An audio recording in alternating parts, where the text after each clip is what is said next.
I've asked to interview my mother about how the Navy is going to be more sustainable. So, what is the Department of the Navy's view on environmental sustainability?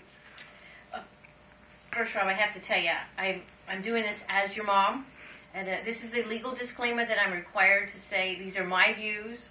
They're based on, of course, my employment with the Department of the Navy, but this is not an official opinion. So that's I am an attorney, and I have to say that, so that keeps me out of trouble.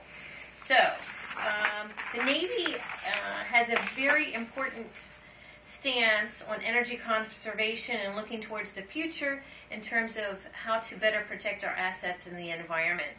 We are really led in that effort by the Secretary of the Navy, who is the Honorable Ray Mabus. Just to give you a little bit of background about him, he is the 75th Secretary of the Navy. He leads the United States Navy and Marine Corps.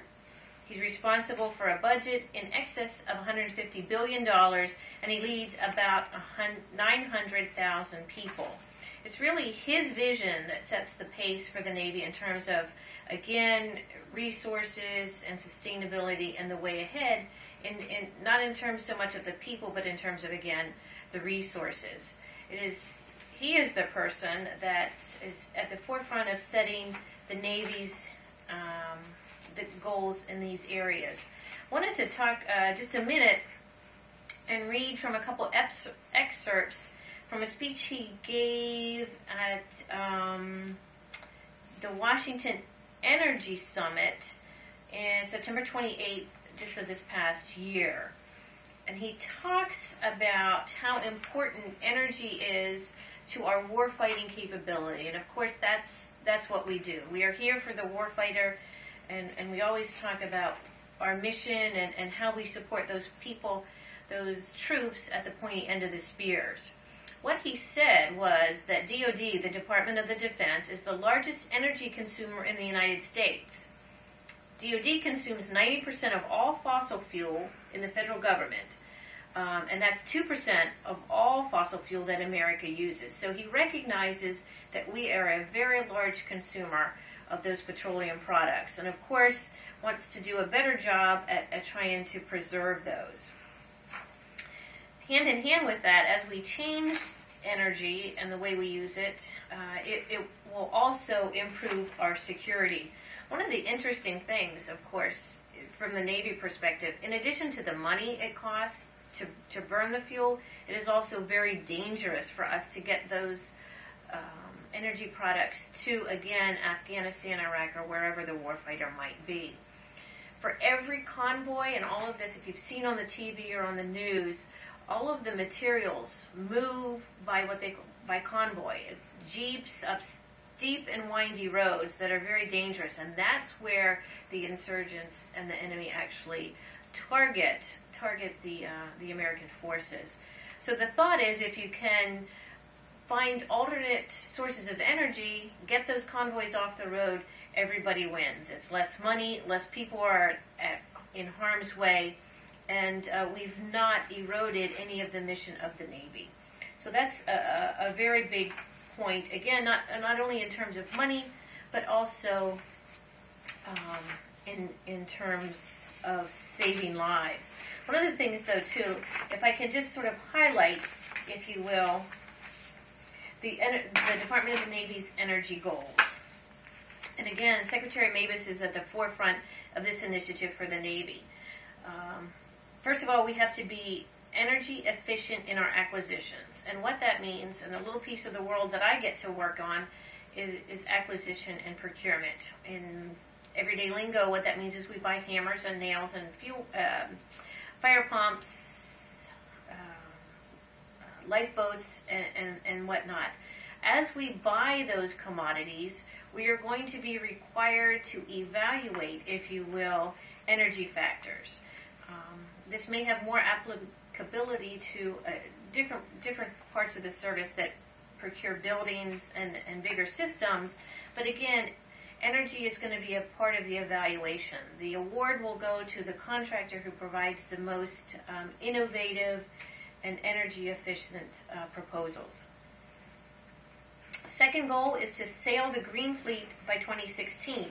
And really what that means is pretty fascinating. We are going to have a carrier strike group made up of nuclear ships, of course, hybrid electric ships using biofuel, and aircraft also flying on biofuel.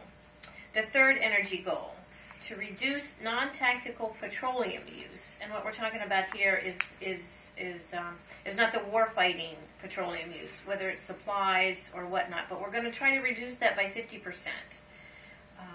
Is there a target date for the 50% reduction?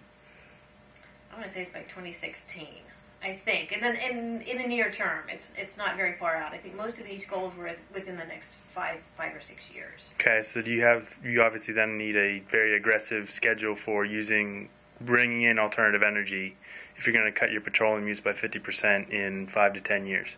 They have a whole department, as you can well imagine. There are people geared up that do specifically focus on these alternative fuels and ways to save energy. So one of the things they're looking at is the hydrogen fuel. They're doing the biofuels, and again, this is way outside my area of expertise, other than to simply say they understand that it's a need to cut energy costs. And again, back to the safety factor that I mentioned a few minutes ago. That's sort of the afloat piece of it, if you will. We always talk in terms of afloat and ashore. On the ashore side, and what we're talking our land bases, there's also an initiative to cut energy resources on shore. Now, by 2020, they're hoping to cut the energy consumption on shore by 50%.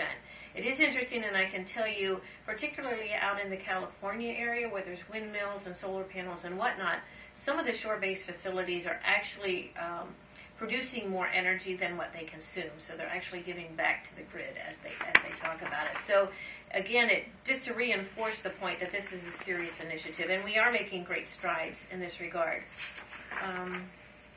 And then the last goal I just want to mention, again by 2020, 50% of all energy consumption will come from alternate sources. And again, that's within the Department of the Navy.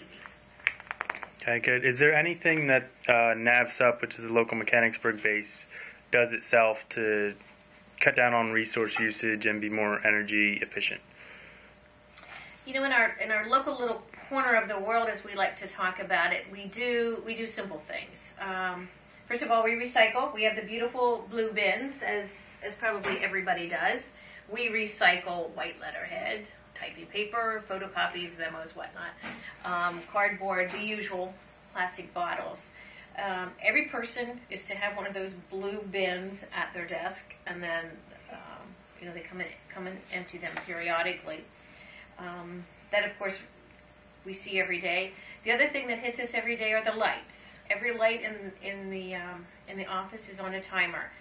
The office lights, I want to say, is probably on maybe 15 or 20 minutes delay. If they don't see any motion, don't detect any motion, it goes off. The same thing with the outer office. They're on an hour timer, as I recall. They've also reduced the brightness of the lighting in the hallways. It's still very well lit, but it's not like New York City as perhaps it might once have been.